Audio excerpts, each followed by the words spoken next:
before, during, and after this general election.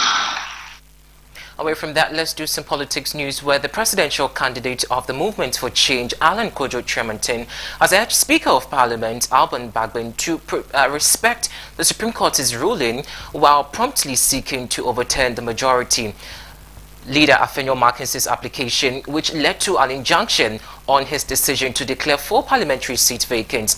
Tremontin commended the Speaker's stance in vacating the seat, but suggested that his move to challenge the Supreme Court's original jurisdiction is illegal and its interpretation was misguided.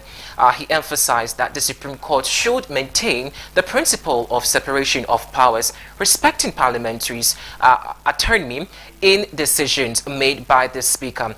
Alan Tremontin cautioned that prolonged dispute could have negative repercussions, especially with elections approaching, and called for a swift resolution. Only be made, and I want to emphasize this. This order, however, can only be made by the Speaker of Parliament if and only if the Supreme Court makes a ruling in favor of Parliament in the determination of the substantive case currently before it.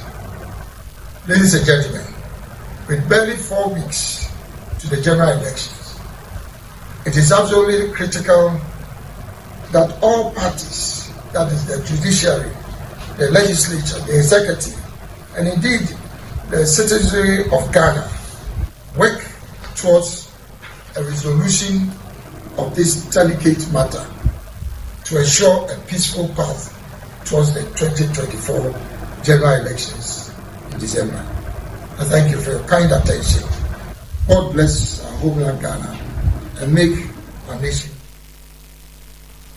The flag bearer of the National Democratic Congress, John Dramani Mahama, has promised to preclude his appointees from engaging in mining activities should he be elected president come December 7. Speaking at his governance forum in Accra on Thursday, October 31, Mahama warned that no member of his government will be allowed to own any mining concession in the country.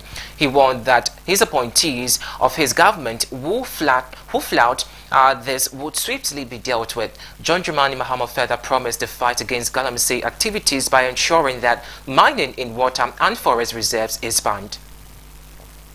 To champion sustainable development stares us in the face as our water bodies stand more polluted than we have ever witnessed in our country's history. While pursuing green technologies, our administration will promote sustainable and responsible mining. As I've said before, no member of my government will be allowed to engage in mining. I repeat, my appointees will be prohibited from engaging in mining to prevent conflict of interest. And as I've said, any appointee who wants to be a miner can go and be a miner, but you can't be a miner and serve in our government. And please rest assured that every government appointee and party official who flouts the mining laws will be swiftly dealt with. Irresponsible and illegal mining, galamsey, would be fought strenuously using regulation, and mining in forest reserves will not be allowed because our water bodies take their source from these forest reserves. If we destroy these. Meanwhile, John Dramani Mahama has reaffirmed his commitment to tackling procurement breaches in his next government. Speaking at his government forum in Accra on Thursday, October 31, Mahama pledged to set up an independent value for money office to scrutinize government's appointees about $5 million. He stressed that the NDC government will close all procurement gaps and ensure value for money in government procurement activities.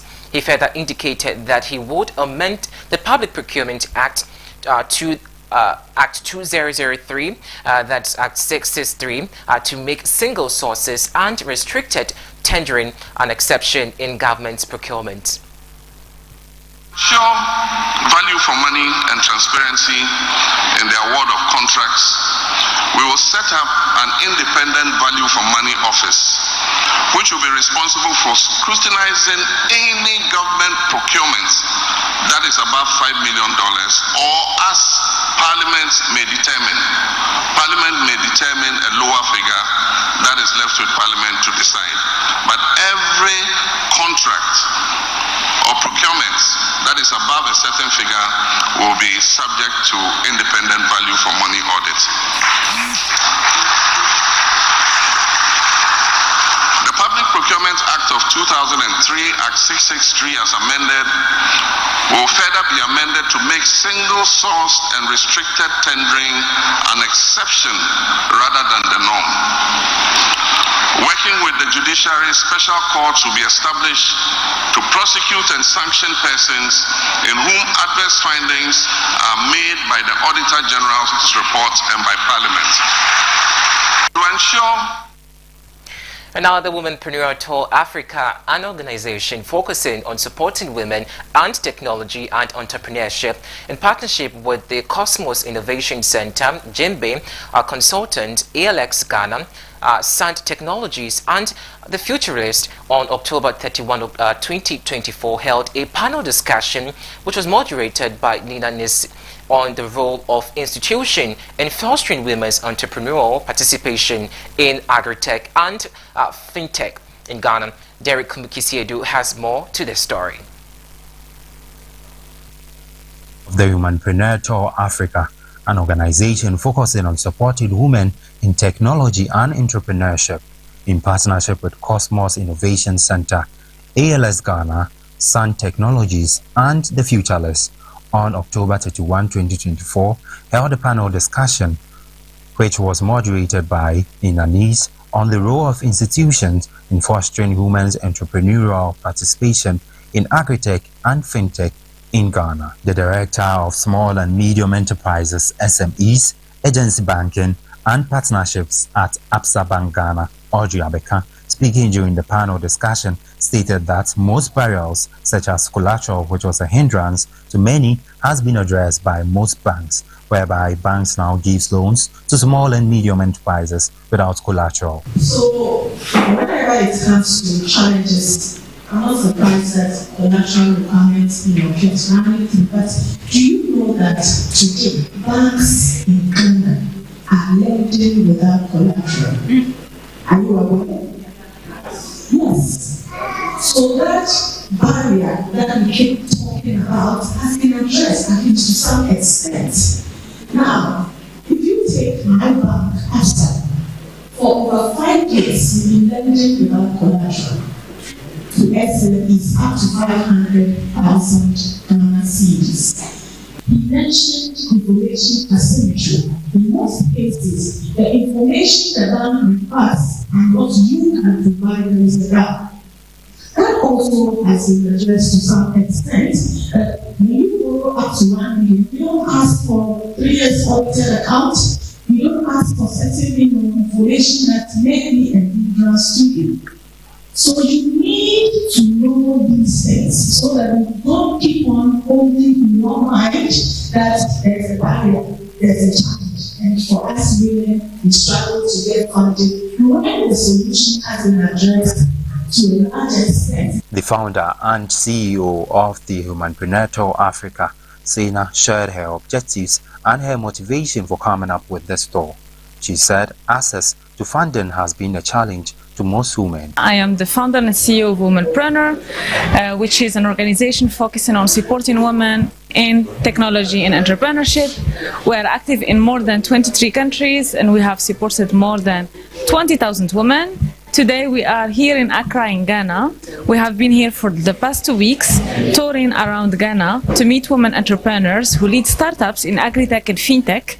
Our objective is to give attention to highlight the success stories of startups built in Ghana and at the same time bringing together the ecosystem to support women. This initiative is a collaboration between Womenpreneur and Senate Entrepreneurship Academy managed by Finance in Motion.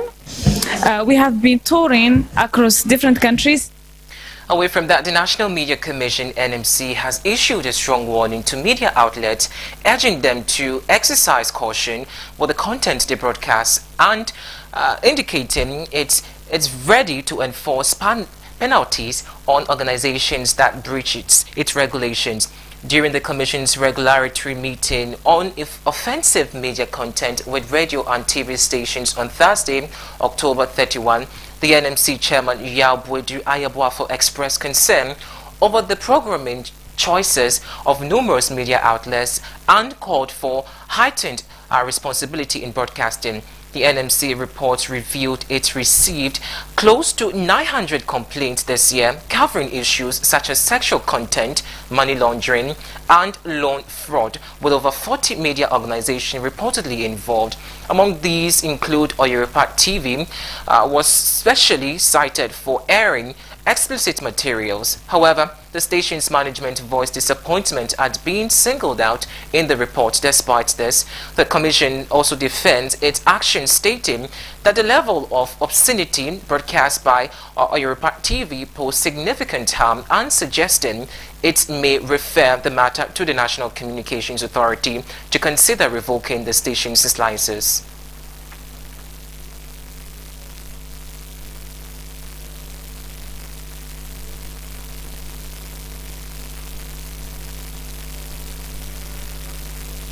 And that's all for the morning package here on ABC Headlines. I am Eric Chunibwa Melo. For more news, do log on to www.abcnews.com.gh.